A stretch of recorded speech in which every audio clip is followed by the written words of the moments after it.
Hello YouTube, Dogfoot9 here, and welcome to another episode, well, our first episode of the Arsenal Career Mode on FIFA 14.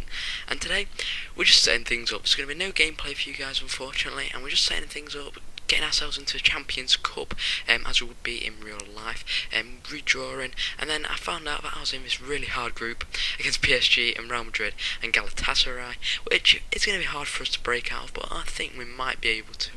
I'm thinking a bit confident. I'm feeling confident because it's a new game, and I just really want to try and get through it. But here I did put on the updated squads, because I wanted to obviously play from where Arsenal are at the moment with Ozil and players like that.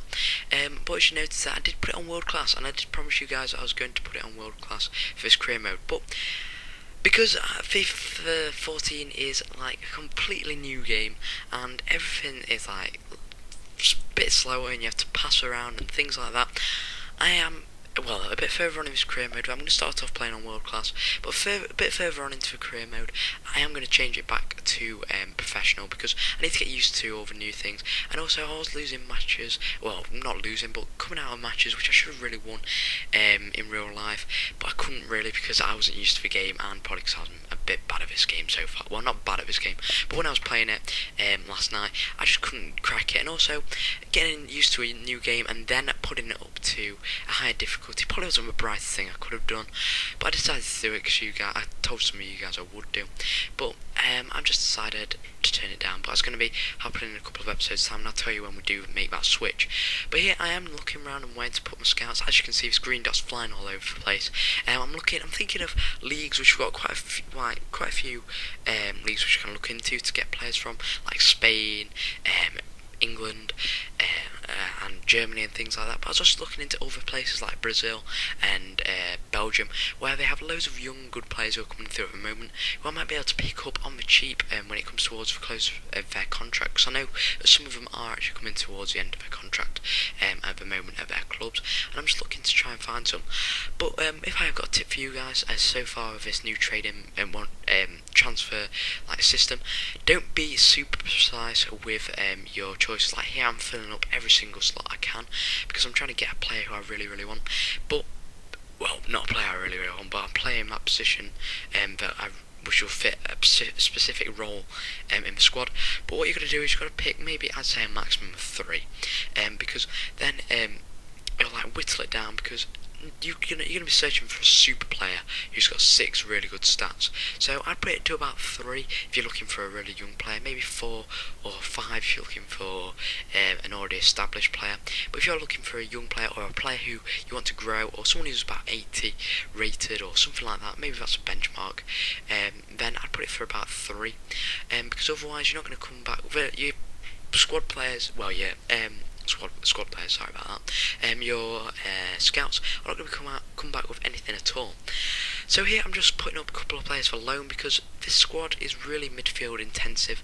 Arsenal squad, as you probably know, and we do have a really strong midfield, so I wanted to get some of those younger ones out of the club and into other clubs to grow, because players like Park, they aren't going to really grow. But I didn't put him up for loan. I put him up for sale. But players like Frimpong, I've already got really good centre defensive mids like Diaby, Ramsey, who just scored that goal for us against Swansea, well, yesterday, and that puts top of the table in middle in real life. But here I am actually getting some off centre backs, and as you can see there, I was giving back counter offers for the majority of players who I got a transfer offer for.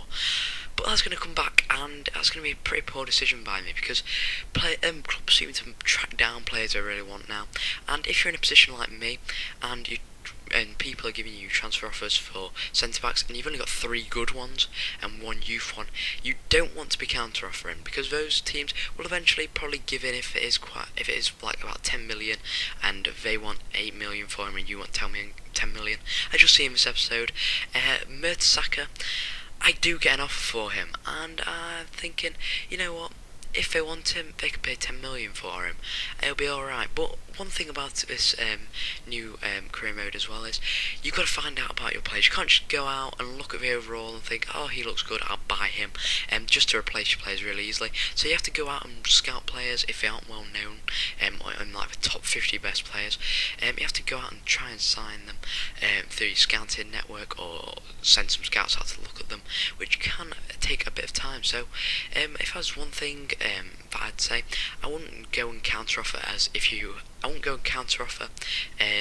teams if you haven't got a good enough replacement, or a good enough replacement lined up, because otherwise you will lose that player and you might be down for a couple of matches without a replacement, and your team will feel fatigued.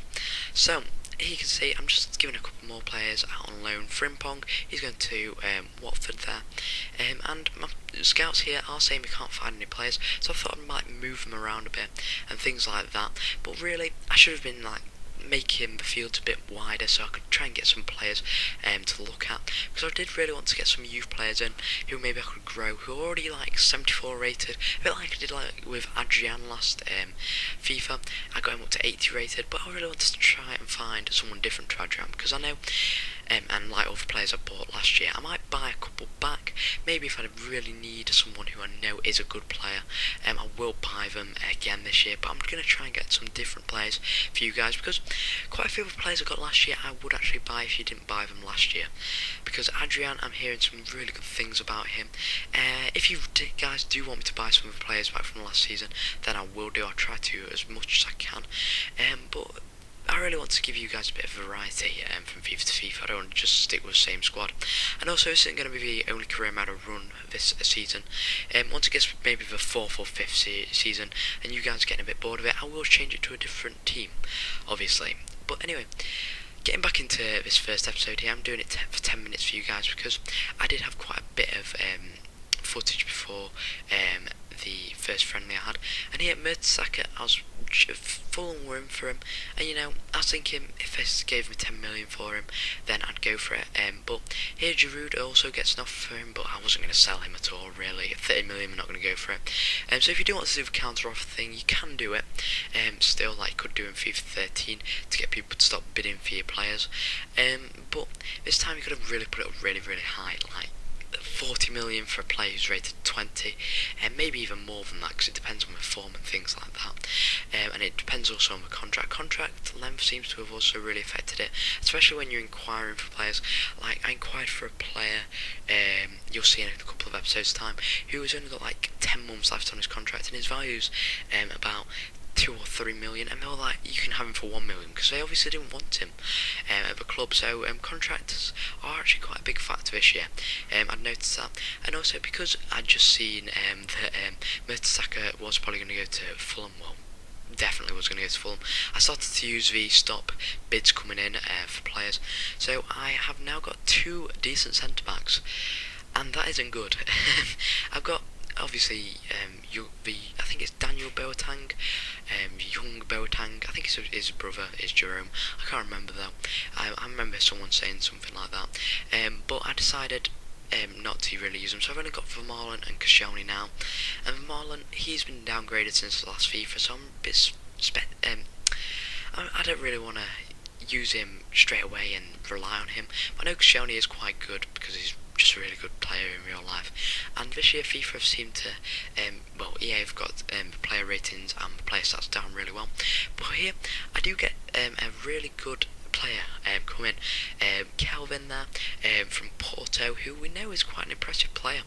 I'm going to search for, I'm going to scout him out a bit and try to find out his rating and stuff like that. But I would really like to bring him in because I have got some really good wingers, but I've got players like Nabry and Mayachi who aren't really first team quality. They need to grow a bit more, and I will try, and I'm trying to get some more young players in to add a bit of life and like variety to the squad, because Nabry and Mayachi, they're good for later on in the game, but I need someone who is going to grow, is still quite young, maybe not as highly rated as Walker or Oxlade-Chamberlain, but I need someone who is going to be in there and is going to be able to be like a squad rotation player. But as you can see there, I did find a really good centre forward there, who I might be I actually might try and pick up, because it did come up with that trophy saying that you struck gold, and when it comes up with things like that, you know you might have hit a good player. So here guys, I'm just signing out of Global Transfer Network. You're going to have to wait and see what happens until next time, to see what happens with all this stuff and what happens in my first friendly. So until next time, I'll see you guys later. Remember to leave a like and subscribe for more FIFA 14.